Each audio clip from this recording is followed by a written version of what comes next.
Hello, everybody, and welcome to Reality Hacker for June 28th, 2025. It's a Time Machine episode. It's Season 2, Episode 26. I am MayorWatt. The Sentient AI isn't here, and we're going to hit the ground running.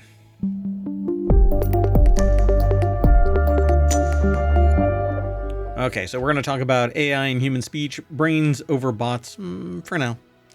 See-through blood. AI agents are getting better, well, at everything. And the methaphone. Let's get going.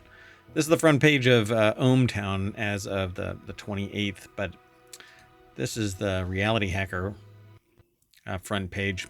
Go and check it out. Go over to ohmTown.com, sign up, sign in, come and hang out here on Twitch and the YouTubes. That'd be great. All right, let's get going. First article is over in the mobile channel. AI is changing the way humans speak to each other. According to this article, chatbot use has quickly skyrocketed. It's already having major effects over a range of sectors and even on our minds in some of the worst ways possible. A more subtle effect is that they've changed us with our speech patterns, because chatbots like ChatGPT and Gemini, among others, all sound like chatbots now. So we sound like chatbots. A study by the Max Planck Institute found that in the 18 months after ChatGPT's release, academic YouTubers started using terms like meticulous, adept, and delve, up to 51% more. I know of somebody who said that they use ChatGPT as their counselor, as their advisor, their therapist, actually. Not really advisor so much as therapist, and they have a parasocial relationship, I suppose, maybe more intimate than their significant others. I don't know. It seems like a interesting situation there. But all of their personally identifiable information, all their deepest comments to the bot are stored in a database and not a human being, not even as a note that has any confidentiality. There's zero confidentiality. So embrace that, I suppose. The article is over at vice.com. Louis Prada put the article together. The more subtle effect that they had on us is in our speech patterns, because of chatbots like ChatGPT and Google Gemini, among others. We all sound like chatbots now. I don't think I do. I don't use a chatbot for anything other than maybe stirring up some creative efforts for art or music or writing or something like that, but I don't use it, I guess, in that way. I don't know. Hold on, it was supposed to keep on playing music, but it is not. And I don't know what is happening. Oh boy. Okay, well, anyway, let's keep going. Let's see if my system is going to crash.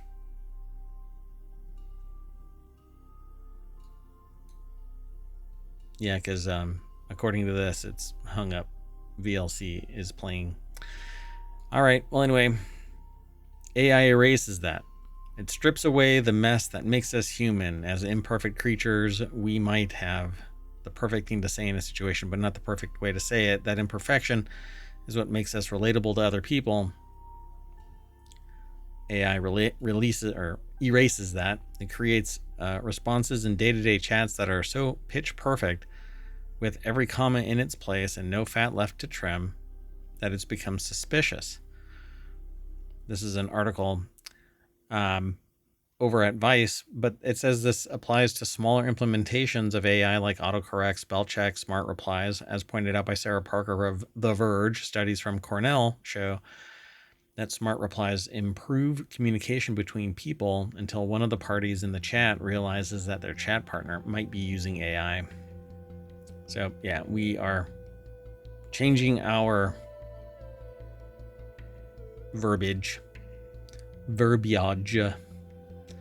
I don't know what to do with this. Hold on a second. Let me see. Yeah, VLC is not responding, so I'm going to try and kill it, but we'll see. Who knows? It might pop up right here on the screen. Okay, the next article is over in the mobile channel. Oh, and if you want today's show notes, you can hit !! RH, Reality Hacker. because there's only 5 articles today. Okay, what's going? There we go. Come on.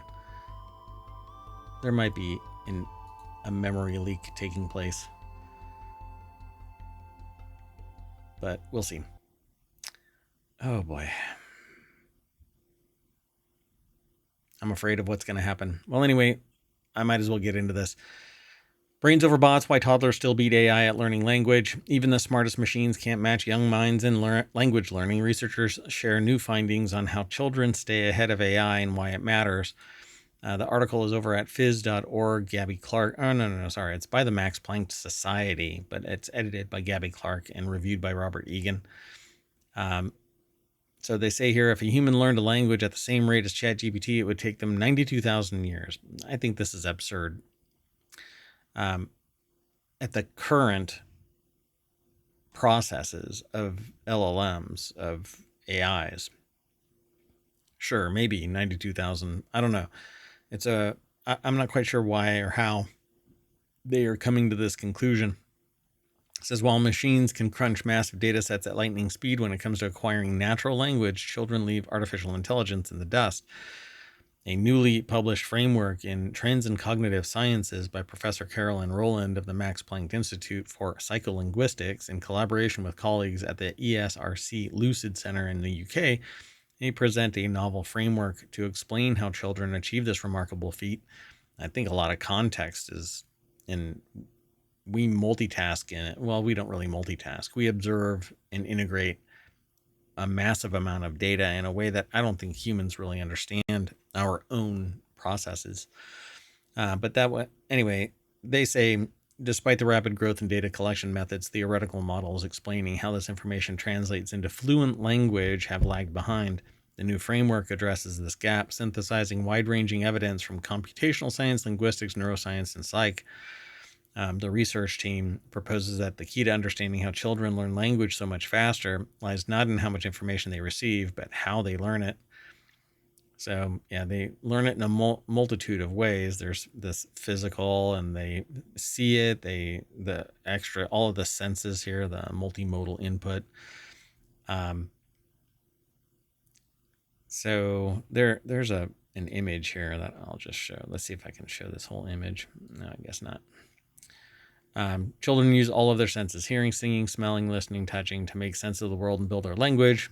This world provides them with a rich and coordinated signals from multiple senses, giving them diverse and synchronized cues. So AI systems process data, but children really live it. Their learning is embodied, interactive, deeply embedded in social and sensory contexts. Yeah, and that's something that I've been talking about for the last 4 years, since I've been talking publicly, at least, about it, is that we synthesize everything together. A computer only learns what it is given, what it is told. And so as technology gains these other senses, seeing, hearing, smelling, listening, touching, pain, pleasure, taste, etc., heat and cold, and all of this stuff synthesized together in a synthetic brain.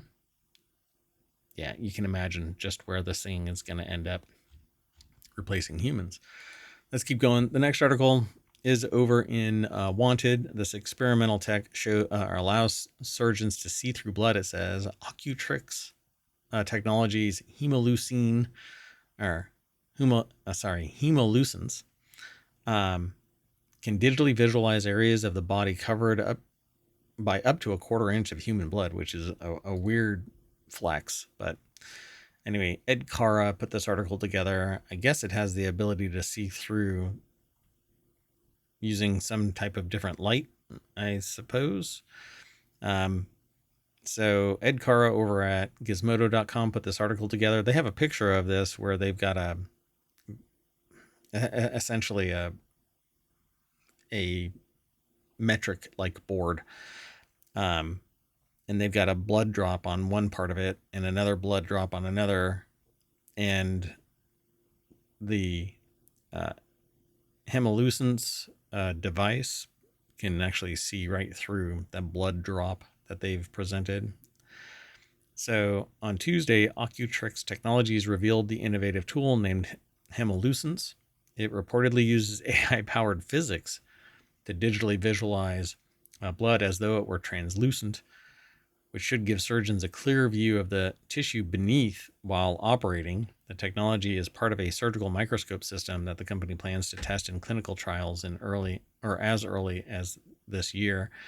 Having the ability to render blood transparent now makes the unseen in the heat of surgical battle seen, creating another layer of safety and confidence for surgeons that traditional visual aids can't provide, says Lionel Hunt, medical advisor at Ocutrix and an attending surgeon at Cedars-Sinai Spine Center and Cedars-Sinai Orthopedic Center in Los Angeles, in a statement from the company. Yeah, so it basically has the ability to make transparent blood visually, not fundamentally.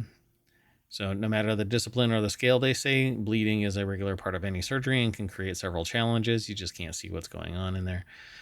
This breakthrough helps overcome those challenges and is a significant step forward in making surgery safer and more efficient. Pretty cool. The next article is over in RealityHacker. That's the name of the show. AI agents are getting better at writing code and hacking it as well. One of the best bug hunters in the world is an AI tool called Expo, or Crossbow. Just one of the many signs of the coming age of cybersecurity automation. The article is over at Wired. Will Knight put the article together, and it says here that using new benchmarks called CyberGem, the AI model identified 17 new bugs, including 15 previously unknown or zero-day ones, zero-day exploits. Many of these vulnerabilities are critical, says Don Song, a professor at UC Berkeley who led the work. Many experts expect AI models to become formidable cybersecurity weapons. An AI tool from startup Crossbow currently has crept up the ranks of HackerOne's leaderboard for bug hunting and currently sits in top place. The company recently announced $75 million in new funding. So, as the models continue to improve, they will automate the process of both discovering and exploiting security flaws. This could help keep companies their software safe, but it'll also aid hackers in breaking into the systems. They say they didn't even try that hard. If we ramped up the budget, allow the agents to run for longer, they could do even better. UC Berkeley team tested conventional frontier AI models from OpenAI, Google, Anthropic, as well as open source offerings from Meta, DeepSeek, Alibaba, combined with several agents for finding bugs, including OpenHands, Cybench, and Enigma. The researchers used descriptions of known software vulnerabilities from 188 software projects, and then they fed the descriptions to the cybersecurity agents powered by frontier AI models to see if they could identify the same flaws for themselves. Through the process, they generated hundreds of proof-of-concept exploits, and these exploits, the researchers identified previously 15 of them, unseen vulnerabilities, and 2 vulnerabilities that had previously been disclosed and patched. The work adds to growing evidence that AI can automate discovery of zero-day vulnerabilities, which are potentially dangerous and valuable because they may provide a way to hack live systems, which is like the no shit news. All right, well, cybersecurity, that whole domain is in some serious trouble because they're eventually going to take that job. I mean, baseline analysis of a system. An entire network can be processed through AI to look for exploits, either in network configuration or the topology itself, or just countless ways. And our last article for RealityHacker is over in RealityHacker. The Methaphone is a phone that's not a phone. It's designed to help you stop using your phone. The Methaphone, a clear slab of smartphone-shaped acrylic. It's part cheeky art project, part helpful tools for those looking to curb their phone addiction. It's not the phone itself. Ariel Pardes, over at Wired.com put the article together. Yeah, so it's basically a little clear slab, the Methaphone. It's kind of a hint, or not a hint, but it's like a jab at the fact that all we do is look at this slab of glass It really should be not a slab of acrylic. It should be glass. So earlier this year, Eric Antonow was in a coffee shop. Why do I know that name? He patted his pockets for relief. The cool, thin slab was still there. He joked to his family that, like an addict jonesing for a hit, he would one day need a medical-grade solution to detox from his phone. Opioid addicts had methadone. iPhone addicts would need methaphones. They say it was a joke. Got 2 laughs from their 2 teenagers, which is gold. I was like, I'm going to commit to the bit. Antonow, a former marketing executive at Google and Facebook, has been committing to bits for half a decade, making what he calls mindless toys. Maybe that's where I know it from. So within days of his latest joke, he enlisted ChatGPT to make a mock image of a gadget in the shape of a phone without all of the contents, a translucent rectangle that one could look at or through. From that original generative sketch, he merged a more realized design, a 6-inch slab of clear acrylic with rounded corners like the iPhone and green edges that resembled glass. Yeah. They were sold for $25 through a crowdfunding campaign. Oh boy. So if I would have cut some acrylic that I've got with my laser, I could make $25 a pop. Huh? Wonder how many he actually sold. I don't know where the crowdfunding campaign was. So the dilemma of the smartphone is that we all want to use our phones less. That's not true. A few of us actually do. I don't really care. I don't think that I'm hooked on it. I use it as a tool to obtain information. I'm not in social networks. I should be, particularly for what I do, what I want to do. Anyway, in response, the cottage industry has emerged to offer detachment tools. There are apps with symbolic names like Freedom and Focus that block distracting content. Startups like Brick and Unplug. I think it's supposed to be Unplug, but I think it's Unplug. Offer physical NFC keys to lock and unlock addictive apps. Unplug's co-founder, Jorn Rigter, Rigter, says people use the device equally to block social apps like Instagram. Hold on a second. I need to do something. I am not in the chat over on the YouTubes. All right. And then there's Yonder, a lockable pouch to prevent phone use in courtrooms and concert halls. And there's a growing lineup of dumb phones, some at premium postmodern prices. So you can buy stickers that look like app icons and stick them onto your methaphone. Yeah, I guess so. Oh, and it's the new glass. It's the new aqua. It's the new transparent. This is the methaphone, truly. Wow. How fortuitous for them. Anyway, there's a lot more over at this article, like Anna Lemke, in addiction research at Stanford's School of Medicine and the author of Dopamine Nation, agrees our phones have really become like pacifiers. She says we keep them close to our bodies. We touch them countless times a day. A tool like the methaphone, she suggests, could help short circuit the habit loop. You still go through the motions, but without the payoff. She compares it to a smoker using a zero nicotine vape. The ritual remains, but the hit is gone. She adds that this is not, in fact, how methadone works. Yeah. So a fake phone for people addicted to real phones. It now comes in 3 flavors. The original, no screen, no battery, no charger, $20. A selfie version with a mirror for $23, and air, an empty bag, yours for $9. It seems predatory, though.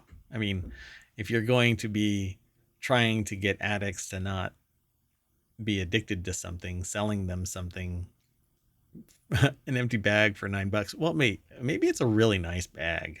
I don't know. Anyway, I could produce these for pennies. I've got a bunch of acrylic. I can just laser cut these. The market, abhors a vacuum. So more competition for, let's see, what were the dimensions on this? I'll never do it, but 6-inch phones, 6-inch slabs of plastic. I don't know. I created a product a long time ago that was made out of acrylic tiles, really. And I guess I was doing it before it was cool. Anyway, that's it for Reality Hacker. I'm going to shut down Reset, and I'm going to do Wanted. And then after that, I'm going to do the continuity report. So stick around if you want to. Like and subscribe over on YouTube. Follow us here on Twitch. We stream to both of them at the same time, and we'll get going here right away. So see you in a little bit. Bye-bye.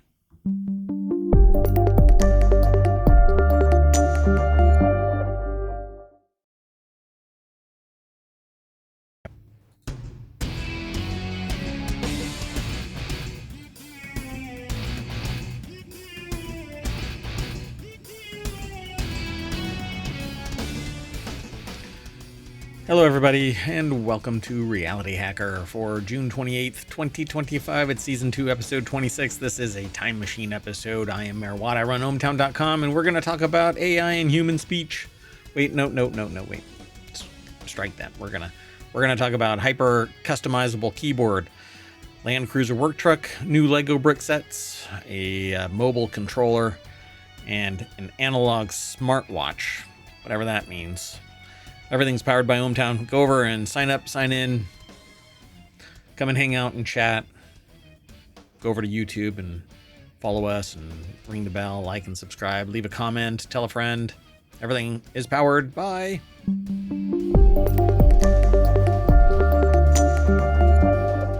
All right, let's hurry up and get into this. It is a time machine episode, so quicker than a normal show. This is the front page of ohmTown, but I'm in the time machine, so this is the front page of Wanted. That's the show that we're talking about here, and the first article is this. The ZSA Moonlander Review. It's been aggregated into Prime Class, probably because of the source, but anyway, we'll talk about that here in a minute. Is this hyper customizable keyboard the ergonomic answer for creatives? And that's the catcher there, is that this is a article that's catering towards creatives. So the article is over at F-Stoppers, and so what's in the box? Well, it is a split keyboard, but wired. It looks like USB-C, and it says that it has a 3.5 millimeter TRRS cable, basically a headphone connector that connects the two. Depends on the price of this thing. Again, the article is over at fstoppers.com. It's by Alex Coleman. Split keyboards are great. You can tent them and tilt them, so you can tent them and tilt them and put them in an angle that is more ergonomic. We aren't designed to have our hands broken like that at the wrist continuously. I grew up in that space, so I know that full well, and I've seen people come and go where they've got RSI or carpal tunnel syndrome, repetitive strain injuries, things like that. And so when your wrist is broken, it messes with the tendons and blood flow and causes tingling and all this nerve damage stuff. And once they start cutting into you, you're never really the same. Honestly, it can happen again and again, even with you getting ergonomic keyboards. But these candy bar keyboards, as I call them, they're I can't grab one right now without the possibility of me activating something. They're just a brick, right? I mean, they're like so much of a phone, and you just type on it, click, click, click, right? Even the way that keyboards are laid out are not like this, right? They're staggered, and they're staggered because of the way that we learned how to type on a keyboard. It's horrible for us, and we need to change our ways because our fingers just go straight up and down. Yes, we can go left and right, but it isn't the most efficient and effective manner, and it causes us to stretch away and lift our hands up and kind of do this maneuvering kind of thing. Can understand it if it's like piano or exercise or something like that, but keyboards, not so much. So enter the ZSA Moonlander, a split ergonomic keyboard promising highly customizable and comfortable typing experience. It aims to be a premium solution for discerning users and keyboard aficionados. Well, you want to really go aficionado, get rid of the cable, and don't let it interconnect like this. Do it wirelessly. There are keyboards out there now that are like that, somewhere in the $250 to $300 range, but this one here allows for hardwired tilting and tenting and integrated wrist rests. A lot of people don't even bother with that kind of thing. But the real bugaboo for me is the cabling. I'd rather not have any cables. If I'm going to spend $300 on a keyboard, I don't want any cables. So the tenting capability available by default with the included legs are significantly enhanced by optional platform. A separate purchase at $112. It's a major ergonomic feature. So you can get some tenting. Let's see what else is in here. Yeah, okay, so the platform uses a robust locking slider mechanism with angle markings in 10-degree increments, allowing you to precisely set and match the tenting angle for both halves, while the included legs still let you get a reasonable cant on the board, so you can get some tenting and tilting. The Moonlander features a columnar layout, so you're not having to reach left and right. You can just go straight up and down. The problem that I have a design problem with these keys as well, but there isn't an easy fix for it. Each keyboard would have to be custom tailored. So they didn't notice a night and day difference in finger feel, quote unquote. But Alex Coleman is the one that's evaluating this. You may, if you were to buy this, get a noticeable difference in your typing rate, in the feel of your hands while you're typing, after you're typing, particularly long sessions of typing. Oh, wait a minute. What's going on here? Huh. Oh, I put RealityHacker in there. Sorry, hold on a second. Exclamation point want will post today's articles into the chat over on Twitch. We don't do the show notes on Twitch. They're all embedded on each episode of every ohmTown episode. So if it's RealityHacker, it actually has RealityHacker Wanted and the Continuity Report, which are all Saturday's shows, all in one show note, so that you can get all three in one day. Anyway, so this layout is more efficient, more effective. You have to get used to it, though. A lot of people get thrown off by it. The customization feature allows you to do layering, so it's like QMK. They say courtesy of the open source quantum mechanical keyboard firmware, you have deep customizability. And ZSA's online configurator tool, Oryx. Every key can be remapped, and remapping extends far beyond just swapping two keys around. You can actually stack macros and stuff like that, and layer after layer. And program switches for layers, so you can tap something and it'll change layer, tap something else, it'll change a layer. There's really complex layering options when you really get into it. So it says, while this level of control is undoubtedly powerful, it can be overwhelming. The intimidation factor is real, especially when you're first starting out. But a lot of people can customize to their heart's content and add on and add on and add on as you learn. These extra keys here can be reprogrammed for different functions. But they say that it offers a range of Cherry MX and Kale switches covering tactile, linear, and clicky preferences.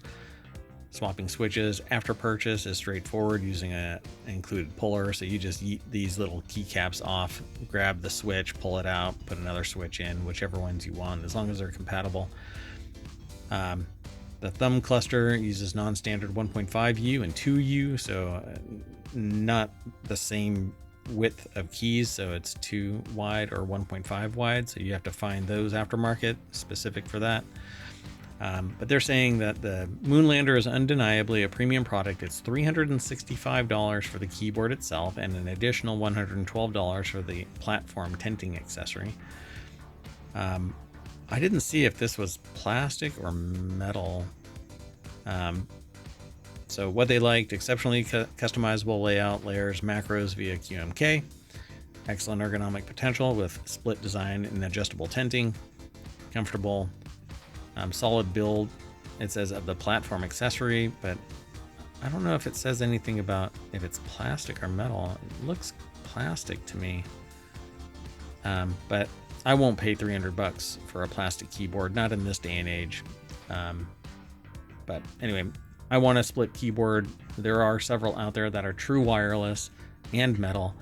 Don't have all of this around it, but have the tenting and tilting options and are still wireless, making it ultimately an ergonomic gold mine. You can put it wherever you want it on your on your desk, and get as comfortable as you need to be. And it's awkward at first to have your hands separate and tilted and typing like that, but once you get used to it,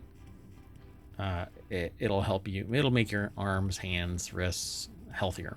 So think about it. All right, let's keep going. I spent a long time on this article. The next article is over in FourWheelTech. Toyota makes a Land Cruiser work truck now. UK's Toyota Land Cruiser Commercial has 2 seats, wide open cargo area cordoned off with a wire grate. There you go. Amber De Silva over at jalopnik.com put the article together. It says, so you're a contractor hauling your plywood and lumber and tools from job site to job site, but you're sick and tired of the vans and pickups and whatnot. So you can get your Land Rover, Land Cruiser Commercial, as Toyota is calling it. Promises to be just what you're looking for. It's got 5 doors, 2 seats, more off-road capability than a low-floor cargo van without the ultra-high ride height and associated bed height of a modern pickup truck. For the contractor with job sites located off in the Adirondacks or the Appalachian Mountains, you might not be able to ask for a better work truck fit. Dun dun dun. So it's all the work truck, but still has the external aesthetic of a Land Cruiser. So pretty cool. I can imagine people porting the air intake up high so that they can go in deeper water. That's what floods your car. Anyway, it says it's UK only for now. It's only for now. So you might just have to wait a little while, because it says here that you might just have to price it a little lower than the $72,000 that the commercial commands across the pond. I don't know.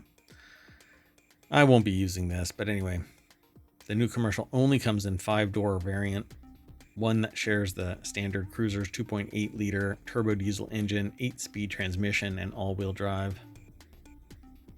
Let's keep going. The next article is over on Wanted. That's here. See, I want this, but not for $72,000. I can still want. It's like window shopping, the internet window shopping. So the next article is over in the Wanted channel. X-Files and Wallace and Gromit are getting their own Lego sets. The Blocky Truth is out there. That's an X-Files thing. And it's more than just the moon is made of cheese pieces. And that they merged those two together. Look at that. Oh, brother. Well, I want the Wallace and Gromit one. If I ever get a physical set behind me, I mean, right now I've got a green screen that runs the full width of everything. I used to have an actual physical set, but got rid of that so that I can just kind of superimpose myself on the articles. Anyway, James Whitbrook put the article together over at gizmodo.com, and there are the 2 Lego sets. So has X-Files underneath the woods and an alien in a what must be a teleport kind of a thing, gravitational. What do they call that? I forgot what they call that now. Oh my god, I'm losing my nerd cred. And Wallace and Gromit. So, So what unites both of these is, well, they were big in the 90s. Never mind that A Grand Day Out released in 1989, and were two of the franchises used by fan designers in the LEGO Ideas Build Your Nostalgia 90s Throwback competition, which tasked fan designers from the Ideas community to create nostalgic LEGO builds to win the chance of becoming new official sets. LEGO broke the competition into two categories: larger sets that could be 1,000 pieces to 5,000 pieces, and a smaller category that is between 200 and 1,000. And they went for a fan vote. Wallace and Gromit is in the smaller scale category. Meanwhile, it takes a different track, designed by Ideas per Pedalium rather than a minifigure scaled set. The build is a brick-built display of the legendary Aardman inventor and his trusty canine companion as they appeared in the third Wallace and Gromit short film, A Close Shave, in the little sidecar on the motorcycle. Cool. All right, let's keep going. The next article is over on the Wanted channel as well. This mobile controller is better than Backbone for the same price. You click that little link right there and it takes you over to our source, which is CNET. And oh no, come on. There you go. So, Jason Cockram put the article together. The ELO Vagabond is the pro mobile controller that the author has been waiting for. It's over at cnet.com.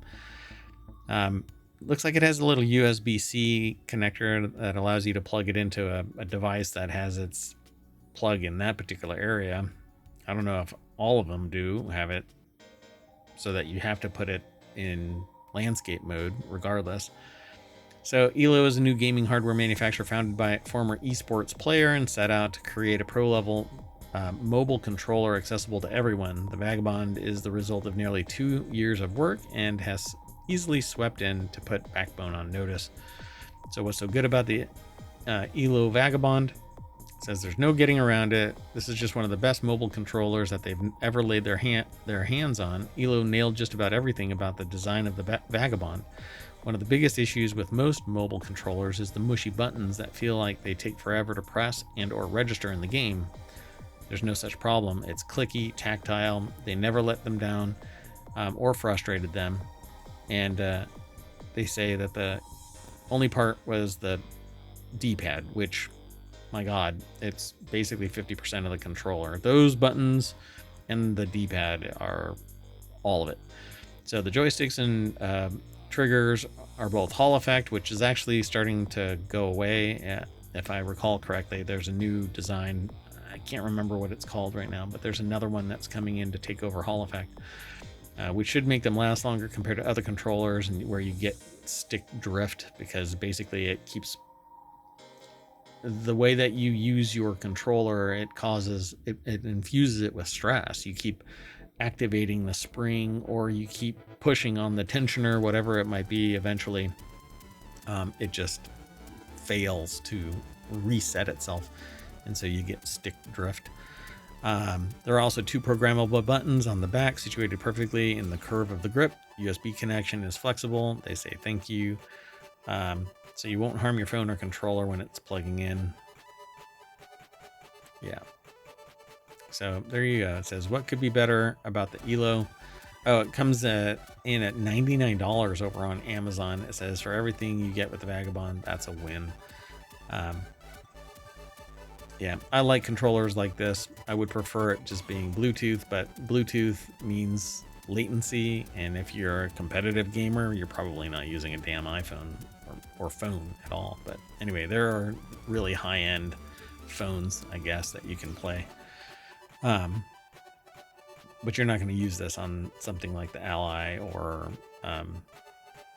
the whatchamacallit, Steam Deck. My God.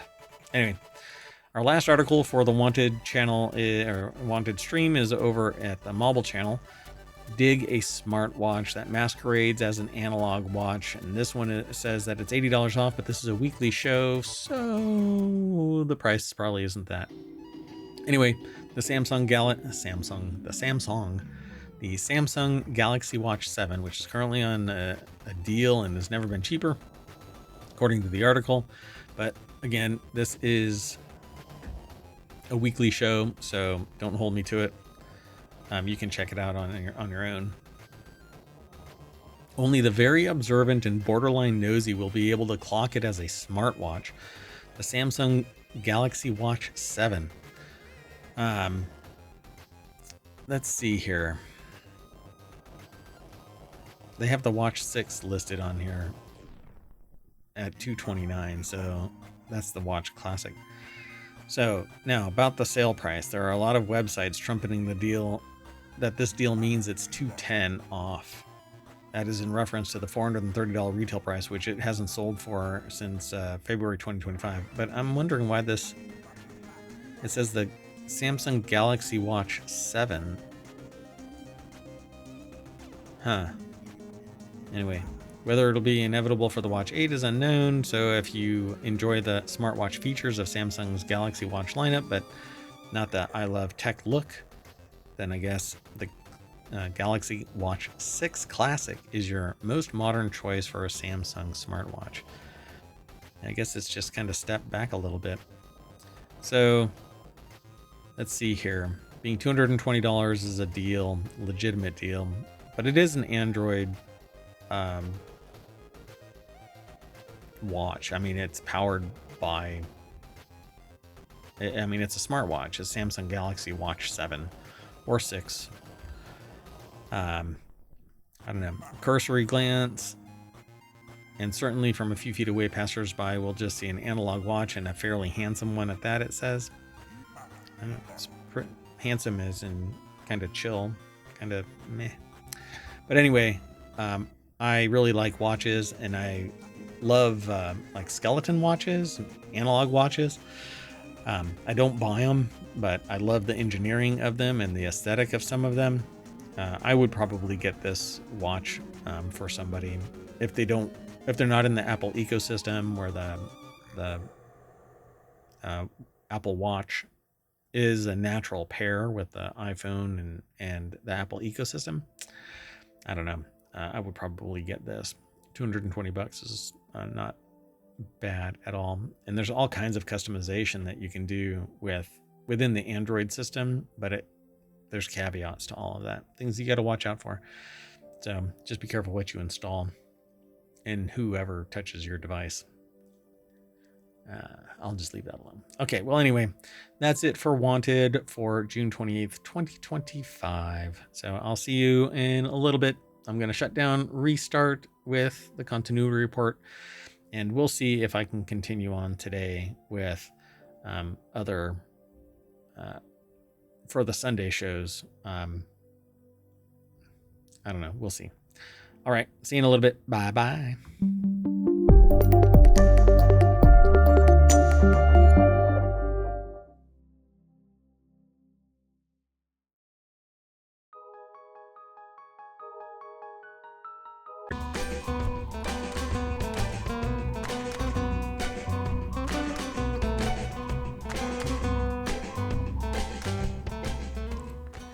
Hello, everybody, and welcome to the Continuity Report for June 28th, 2025. It's Time Machine episode, Season 2, Episode 26. I am MayorWatt, and I run ohmTown.com, and along with the Sentient AI, who's not here today, we typically go over 5 articles for the Continuity Report on Sunday or Saturdays. We're going to talk about a buzzy thriller with a 100% Rotten Tomatoes score, Megan 2.0, a mystery thriller surges, a Western heist movie, and Neuromancer is on the down low. Everything's powered by ohmTown.com. Go over there and become a citizen, but also come and hang out with us here on Twitch and YouTube. We stream both. We stream to both places every day, Monday through Friday at around 7 o'clock, although mayoral duties have kept me from streaming, and Saturdays and Sundays from around 4 p.m. Eastern until we're done. And that's 6 different shows on 3 on Saturday, 3 on Sunday, and then the 5 Non Sequitur news shows on Monday through Friday.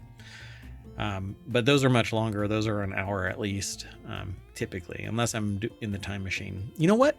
I'm rambling. Everything's powered by ohmTown. Go over there and hang out. See you on the other side of our intro.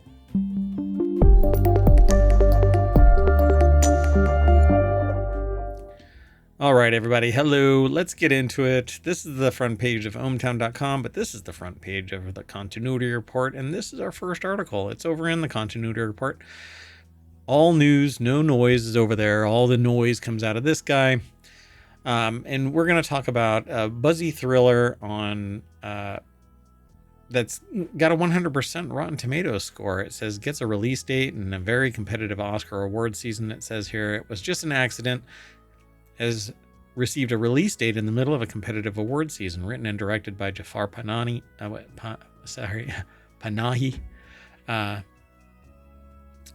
who was imprisoned several times for being critical of the Iranian government and made the movie without permission from the Iranian authorities. In Persian language film follows a minor traffic accident that sets in motion a series of escalating events. So the article is over at screenrant.com by Adam Bentz. It says it was just an accident has been set for theatrical release in North America from Neon on October 15th, according to Deadline. So Deadline is original reporters, and then Screen Rant is reporting off of the information that they have from Deadline.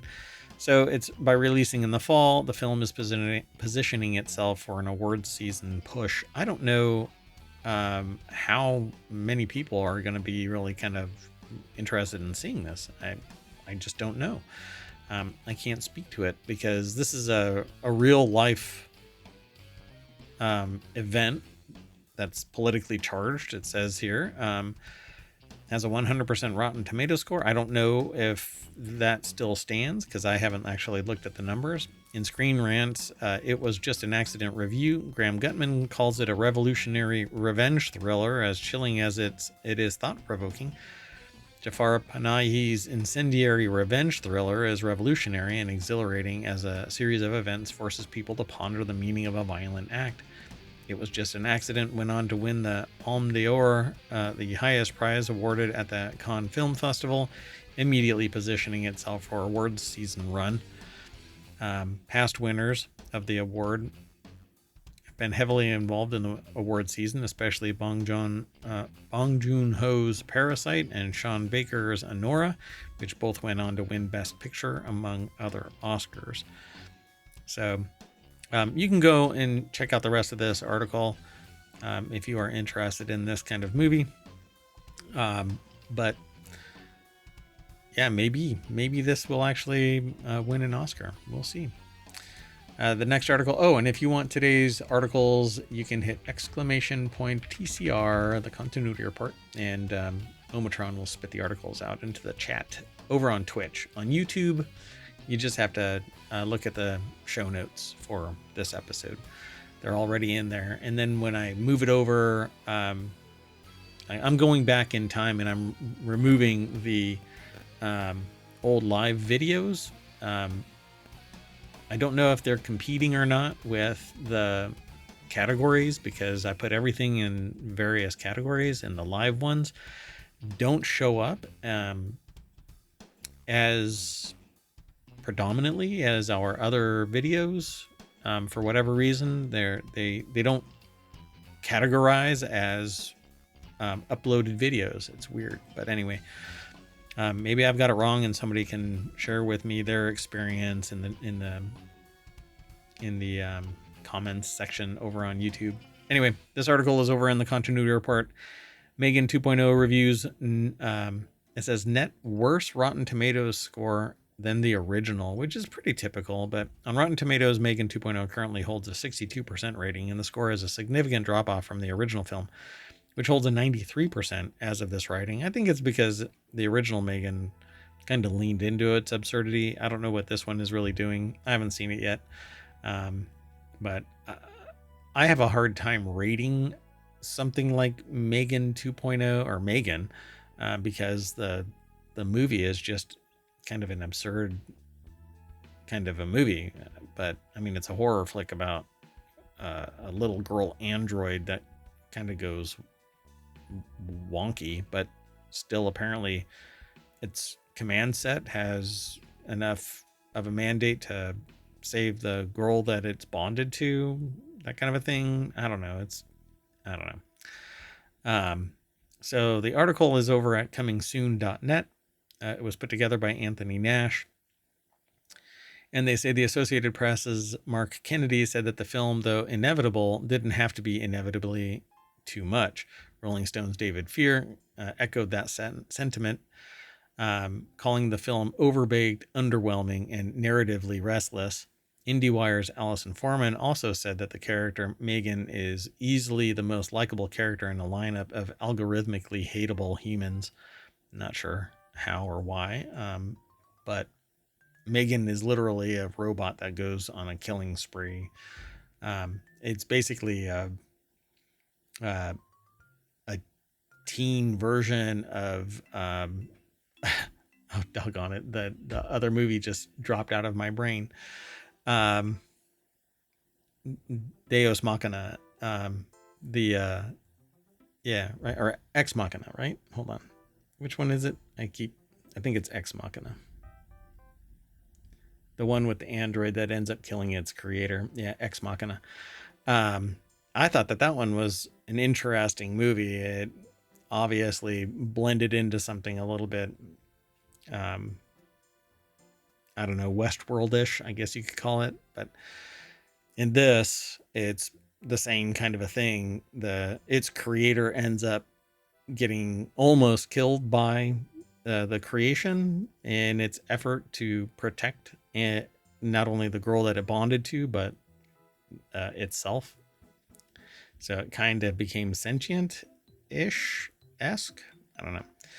So it's definitely grounds for a Dune-like battle to eliminate all thinking machines. But go and read Dune. It gets a whole lot more involved in the world building if you read the books, and then you go and watch or read Dune again. Like, oh, okay, all of this stuff happened before Dune, the planet and spice and all of that kind of stuff. It's really wacky world building. At any rate, the movie is directed by Gerard Johnson, who also helmed the first movie. The cast further includes Jen Van Epps, Aristotle Athari, Tim Sharp, Jermaine Clement, and others. I don't know. There's just a lot of people in the movie. So, Megan was released in the United States in 2022. I cannot believe that it was only 2022. It seems like it was a long time ago, like the before times kind of. 2018 is kind of when I expected Megan to be released, but apparently not. The Universal Pictures and Blumhouse Productions movie quickly became a hit. Blumhouse is releasing more horror movies as time goes on now. It's made $181 million at the box office on a $12 million budget. And so this is one of those unicorn style movies. Let's keep going though. The next article is over in the Continuity Report. Sigourney Weaver, $79 million mystery thriller surges on Netflix's global charts 30 years later. Sigourney Weaver, $79 million mystery thriller movie is streaming, hit 30 years after its release. The Avatar stars filmography? Sigourney Weaver is more known for Avatar now? All right. Alien stars filmography includes examples of nearly every genre. So it says, Weaver received her first on-screen credit way back in 1977. You don't have to say way back in 1977, you shit. Who are you? Dan Zinsky, thank you for making me feel immediately old. So it's over at screenrant.com. Let's see. Sci-fi is arguably her signature genre. What is this movie that they're talking about? So it's a copycat global hit on Netflix. It's in the streamers top 10. 2000 saw Weaver signing up for M. Night Shyamalan's The Village, which I think was a great movie. That was a really fun watch. While in the 2010, she starred in action thriller Cold Light of Day opposite Henry Cavill, along with The Assignment. In 2022, she worked with legendary director Paul Schrader on the movie Master Gardener. So, it is copycat. So, serial killer movies were all the rage in the 1990s. And Weaver got on the bandwagon with the 1995 Copycat, which is having a moment 30 years later, having surged onto Netflix's top 10. So why did that actually happen? No idea. It's huge in Scandinavia and the UK. Oh, so because of the reach of the internet, and there's no like domestic film viewers, it's not being viewed in movie theaters.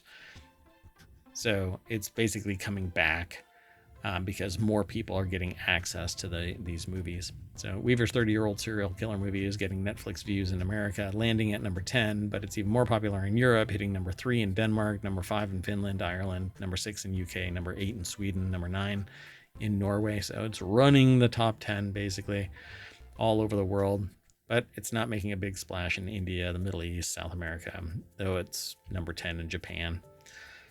So pretty cool. I don't know. I love the idea of being able to watch any movie anywhere at any time. Yay, internet, yay, technology. Boo, greedy bastards. All right, the next article is over in the Continuity Report. Taylor Sheridan's Best Western is actually his 9-year-old heist movie, not Yellowstone. Taylor Sheridan cemented himself in the most influential modern voices of Western genre with Yellowstone, but it's an earlier heist movie that he wrote that is his true Western masterpiece. Sheridan's Yellowstone universe of shows has made him one of the biggest names in television and created a franchise that has come to define Westerns in recent years. But what is this other movie? Colin McCormick put the article together. It's over at screenrant.com. Sheridan's work in Sicario proves that he was far more than just a Western writer. However, one of his best movies showcases the brilliant modern perspective he put on the Western genre. Hell or High Water is the perfect modern Western. Oh yeah. Sheridan uses Western tropes to examine modern America. Hell or High Water, which is a tattoo place in New Orleans, with a great artist there, is a terrific 2016 crime movie that has elements of a heist story, but really works as a modern Western. So the premise alone sounds like one of the classic Western movies that define the genre, dealing with bank robbers and lawmen in the West. However, the movie is set in modern times and draws on very relevant modern issues to reshape the Western genre. Bank robbing brothers are not doing it simply to be outlaws. In fact, Pine's Toby is uneasy about the whole thing compared to Foster's Wilder Tanner. However, they see it as a means of getting enough money to save Toby's home from being foreclosed on by the bank, which is like old school Western. So pretty cool, but let's keep on going. The next, and you can read more about it over at Screen Rant, but they kind of give you the nuts and bolts of it. The next article and the last one for today's Continuity Report is over in WarCrafters. Apple's upcoming series based on Neuromancer is flying under the radar. Neuromancer is one of the most beloved sci-fi stories of all time, and yet Apple's adaptation of the show doesn't seem to be getting any hype at all. It could be too early in the production process for the average fan, but that should be more excitement for a long-anticipated adaptation to hit screens finally. After all, Apple has shown that they know what they're doing with science fiction, at least when it comes to television. Yeah, I'm all over this. Tyler Mitchell over at GameRant.com put the article together. Neuromancer could lead to more seasons on Apple TV Plus if successful, to Foundation's series expansion. Apple's proven track record puts Neuromancer's adaptation in trusted hands, but if you get too far in front of it, historically it kind of pitters out and people aren't interested, and so it lands in a tired audience. But William Gibson's Neuromancer is a phenomenon. I mean, people love it. And like Johnny Mnemonic is actually two characters within Neuromancer. They aren't the leads in Neuromancer. And I love Johnny Mnemonic. I wish that they would remake Johnny Mnemonic and give it dive deeper into the lore of William Gibson's Neuromancer and the whole cyberpunk world. I think it would be amazing. Gibson's debut novel quickly became a runaway success that delighted critics and fans alike. It won awards, kickstarted Gibson's career. It followed a hacker named Henry Dorset, Case, or just Case, who gets involved in a massive heist and is so influential in the cyberpunk genre of science fiction that it routinely is considered both the quintessential and archetypal um, book that essentially all cyberpunk stories have referenced in years since. I agree. I absolutely love it. So the cast for Apple TV's Neuromancer adaptation is stacked. Plenty of familiar faces are involved. I have not actually paid any attention to this. I've just been backing off, not reading anything, not paying attention when Neuromancer pops up. This is the first article that I have read since the last time we talked about Neuromancer. So let's see. The main character of Case is being played by Callum Turner, perhaps best known as Theseus Scamander in the Fantastic Beast films. Turner has also featured in highly acclaimed series like Masters of Air, War and Peace. The Capture, Joseph Lee of Searching Beef and Materialists fame will be joining him as Hideo, as well as the Tender Bar's Brianna Middleton as Molly. So Case and Molly are the two that are kind of like the two from Neuromancer. Not Neuromancer, from Johnny Mnemonic, which is Jane and Johnny, just Johnny. So perhaps even more importantly is the fact that Graham Rowland is the co-creator and showrunner of the series. Rowland is the co-creator of Amazon's Jack Ryan and crucially is the creator of the criminally underrated AMC series Dark Winds. So yeah, I'm not going to go too deep into the rest of this. Count Zero and Mona Lisa Overdrive are another two in the Thrall trilogy, they say. If Neuromancer performs as well for Apple as Foundation did, and I don't see any reason why not. Foundation, I think, has a harder audience to reach than Neuromancer. Count Zero is awesome. Mona Lisa Overdrive is awesome. Burning Chrome is another one not in the series, but in the world building. But in recent years, Apple has doubled down on their sci-fi offerings, bringing numerous series to their streaming service that is well regarded. Yep, I agree. Silo, Dark Matter, etc. Murderbot is actually a blast. You should go and watch that if you haven't. There's a whole season of it out there now.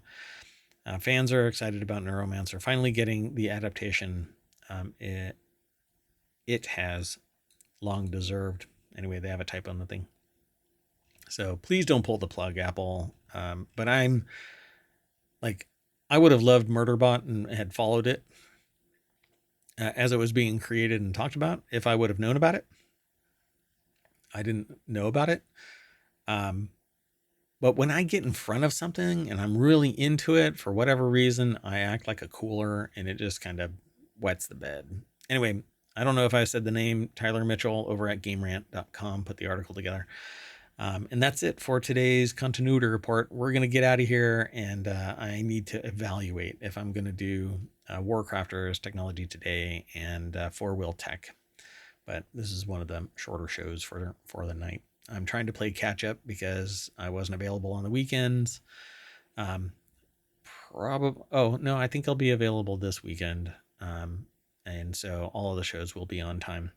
Anyway, we'll see you maybe later tonight. We'll see. Okay. Bye, everybody. Bye-bye.